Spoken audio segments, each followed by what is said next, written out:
Your ex-wife, Cheryl, has offered me $1 million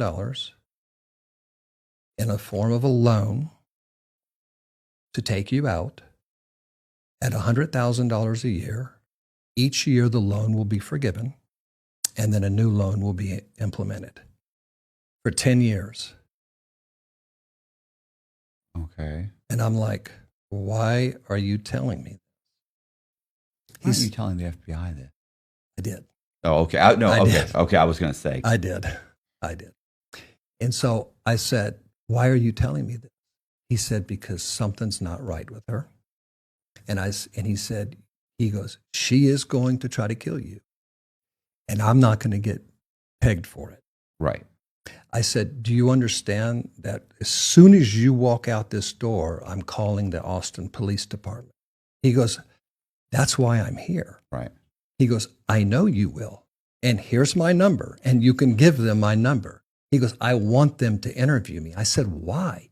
He said, because I'm not going to get blamed for something that I know is going to happen. Your ex-wife, Cheryl, has offered me $1 million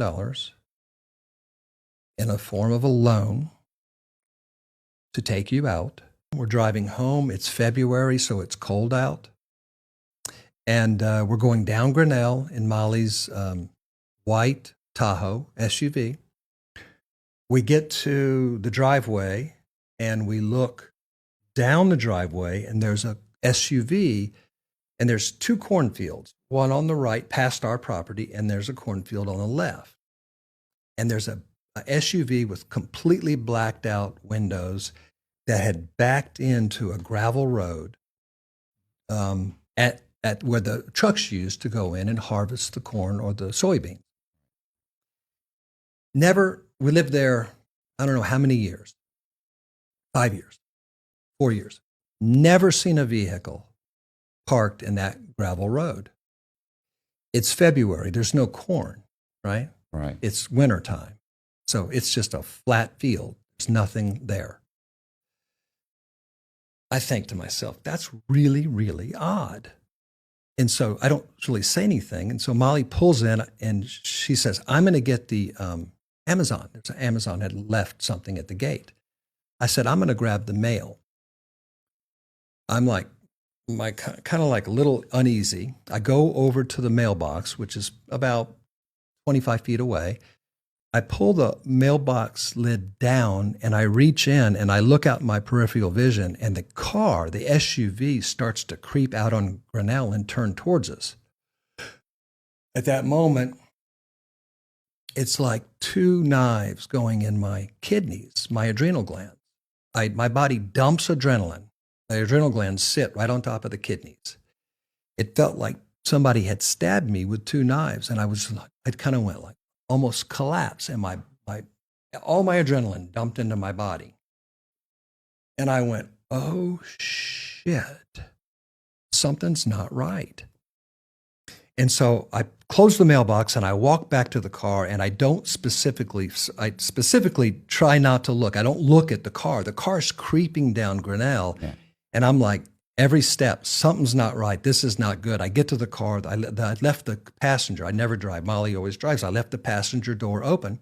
As soon as I got to the car, I put the mail down. I said, give me your gun. It's the first time I'd ever left my gun at home. I always carried my pistol. Always.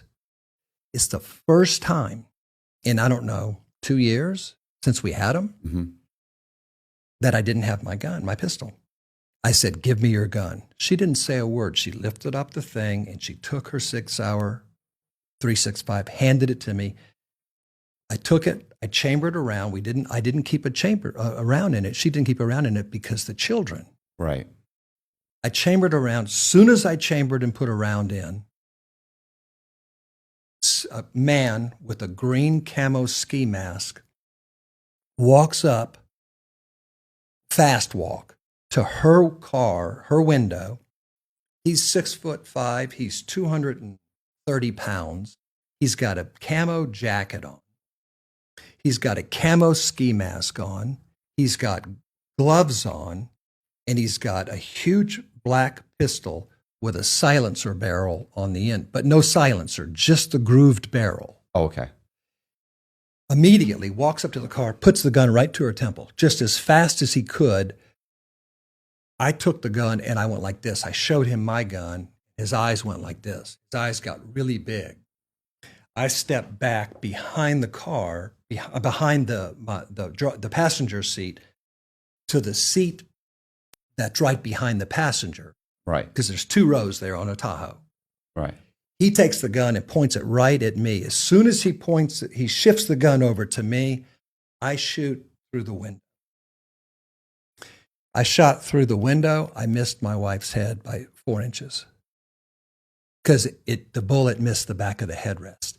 I shot through the window on the back passenger. I shot through the window on the other one, and I hit him, and he went back. I don't know where I hit him. I just saw him go back like this. I dropped down to my knees. I looked under the car for his feet. I saw his feet running towards me. He ran to the back bumper. He ran to the back of the car. I stayed down low.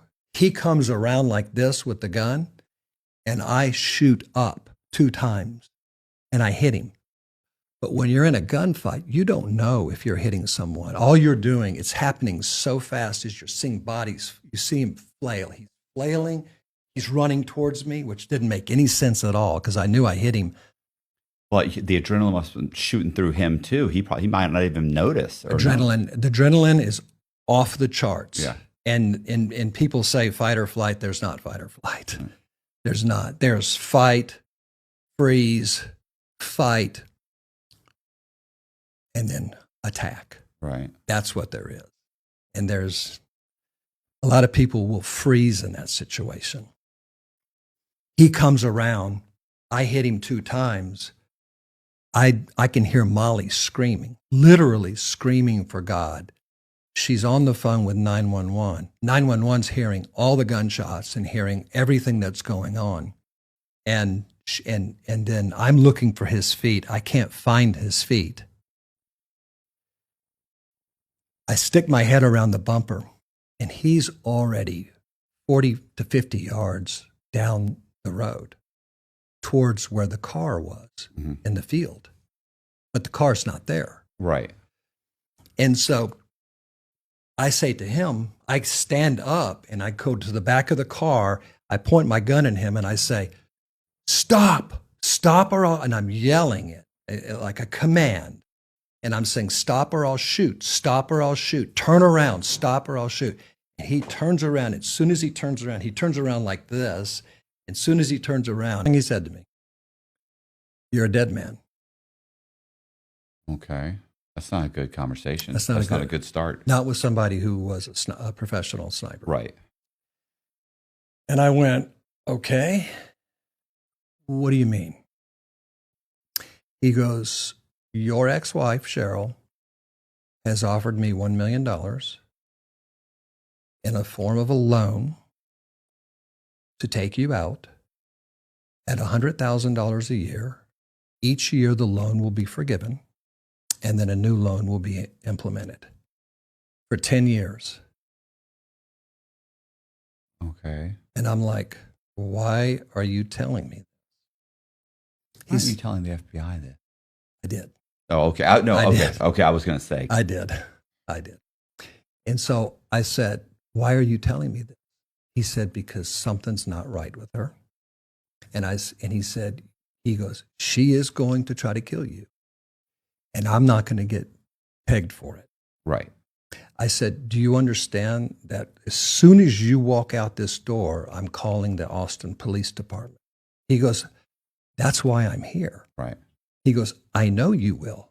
And here's my number. And you can give them my number. He goes, I want them to interview me. I said, why? He said, because I'm not going to get blamed for something that I know is going to happen.